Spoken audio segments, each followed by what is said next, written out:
Story with Binaca. सुनिए कहानी Binaca की जुबानी। तो लीजिए, हाजिर है राजा श्रीपाल और मैना सुंदरी की कहानी।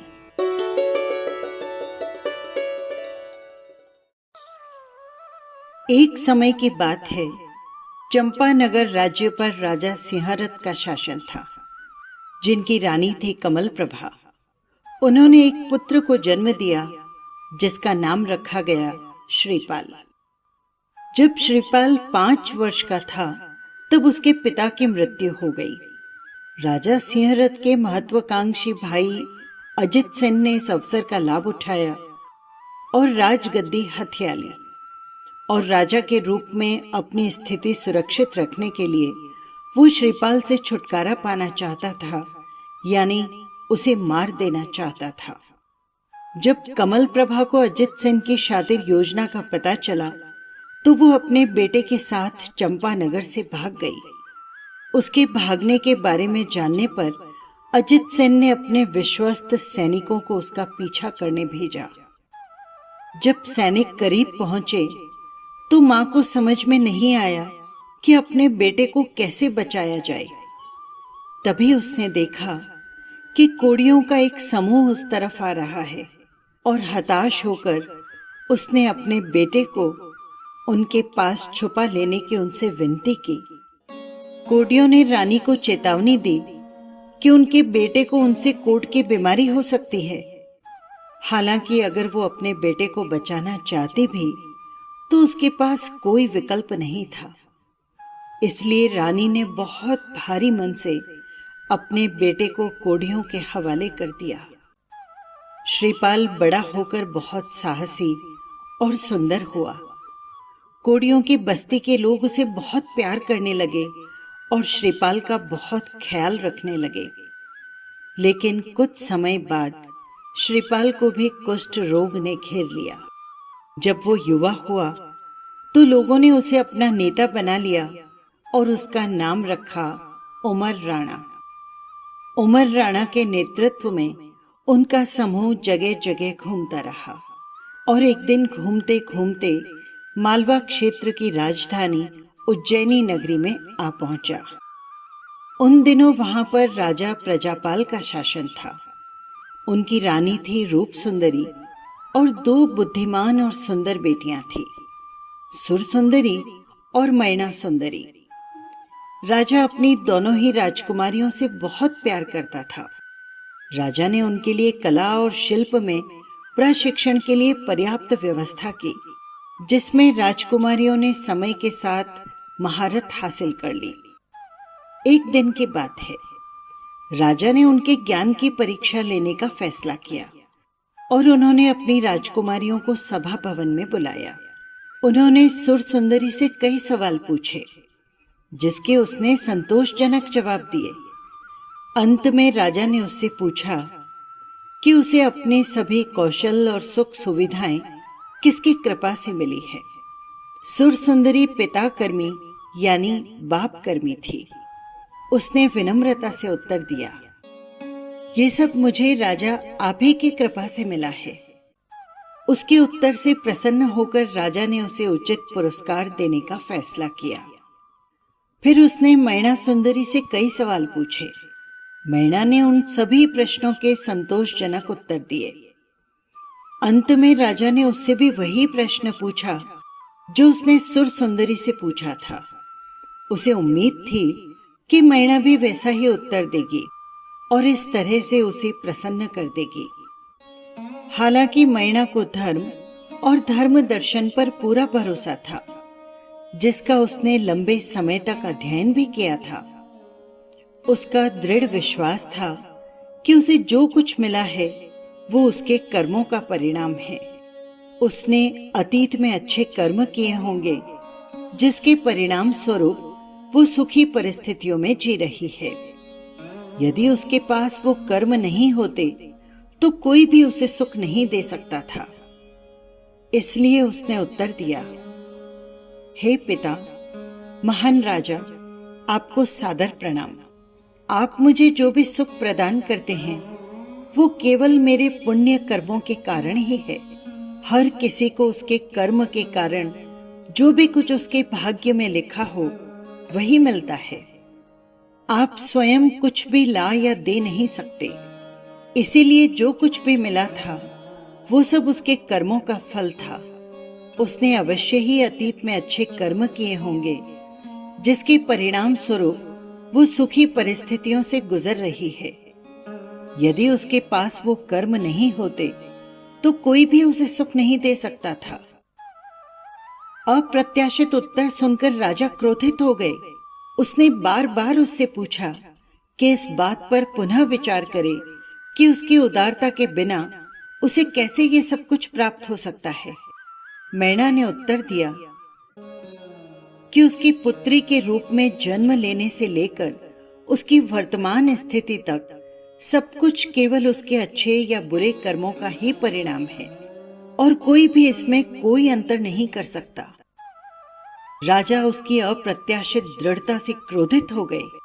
वो विश्वास ही नहीं कर सके कि राजकुमारी को उनकी कृपा के बिना कुछ भी प्राप्त हो सकता है, और वो इस बात से सहमत नहीं थे कि सब कुछ व्यक्तियों को उनके कर्मों के अनुसार मिलता है। घमंडी पिता प्रजापाल ने मैना को धिक्कारते हुए कहा, तूने मेरा अपमान किया है। तू वास्तव में मूर्ख शिरोमणि है। इस राजसभा के समक्ष मेरे मान सम्मान को तूने भयंकर ठेस पहुंचाई है। इसका दंड तुझे अवश्य मिलेगा। प्रजापाल राजा ने अपनी पुत्री सुर सुंदरी, जो कि पिताकर्मी थी, उसको इच्छित वरदान दिया और शंखपुरी के अधिपति राजा अरितमन के साथ उसका विवाह राजशाही ठाट बाट से किया और दहेज में अथाह धन संपदा और दास दासियां उसे प्रदान की। अगले दिन प्रजापाल शिकार पर निकले। वहां एक झुंड उन्होंने आते हुए देखा। पता लगाने पर मालूम हुआ कि ये 700 कोढ़ियों का झुंड है। राजा का विरोधी मन अहंकार से ज्वलित हो उठा और उन्होंने पुत्री मैना का विवाह कोढ़ियों के राजा उम्बर राणा के साथ करने का निश्चय किया। सोचने लगे, मैना बहुत कर्म करती है, वो कर्म का प्रत्यक्ष फल प्राप्त करे। वे कटु वचन मेरे मन मस्तिष्क में अभी भी खटक रहे हैं। निश्चित समय पर उम्बर राणा की बारात राजमहल की ओर बढ़ रही थी। राणा खच्चर पर सवार था। कौतूहल का माहौल, सभी रोग से क्षीण हैं। कोई लूला लंगड़ा है, कईयों के शरीर पर घाव हैं, उनसे रक्त टपक रहा है, मक्खियां भिन भिना रही हैं। उनको देखकर लग रहा था कि नर्क से भी बदतर जिंदगी जी रहे हैं। राज्यसभा में प्रजापाल ने आदेश स्वरूप कहा, देख मैना, तेरे कर्मों द्वारा प्रदान ये तेरा पति आया है। इसके साथ शादी कर और सभी प्रकार के सुखों को तू भोग। कर्म आधारित भाग्य पर भरोसा करने वाली मैना सुंदरी ने क्षण भर भी विलंब किए बिना दर्द से कराहते हुए कोढ़िए के गले में वरमाला अर्पित की और उसे अपने पति के रूप में स्वीकार किया। उम्बर राणा लड़खड़ाती आवाज में मैना से बोले, खूब सोच लो सुंदरी, कंचन वर्णी तेरी काया मेरे संग से नष्ट हो जाएगी। तुम देवांगना जैसी, मुझे पति मानना तुम्हारे लिए उचित नहीं है। ऐसे वचन सुनकर मैना को अपार दुख हुआ। आंखों से टप टप आंसू टपकने लगे। पति के चरणों में गिरकर बोली, हे प्राणनाथ, आप ये क्या बोल रहे हैं? जैसे सूर्य पश्चिम दिशा में नहीं उगता, ठीक वैसे ही सती स्त्रियां अपने पति धर्म से नहीं डगमगाती। अगले दिन प्रातःकाल होने पर मैना ने अपने पति से कहा, हे प्राणेश, चलो भगवान आदिनाथ के मंदिर जाकर युगादि देव के दर्शन करें।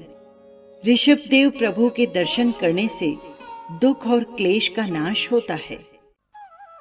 एकाग्रचित भाव से दोनों ने प्रभु के दर्शन, चैत्य वंदन, कायोत्सर्ग आदि किए।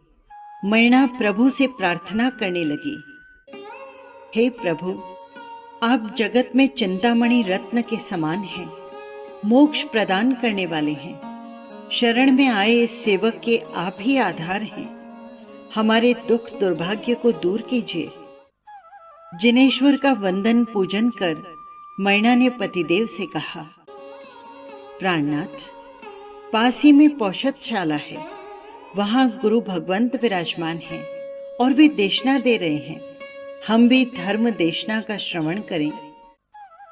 दोनों ने वहां जाकर व्याख्यान सुना और देशना के बाद मैना ने गुरुदेव को विनती करते हुए कहा, गुरुदेव, आगम शास्त्रों में देखकर कोई ऐसा उपाय बताइए कि आपके श्रावक के देह का कोढ़ नष्ट हो जाए।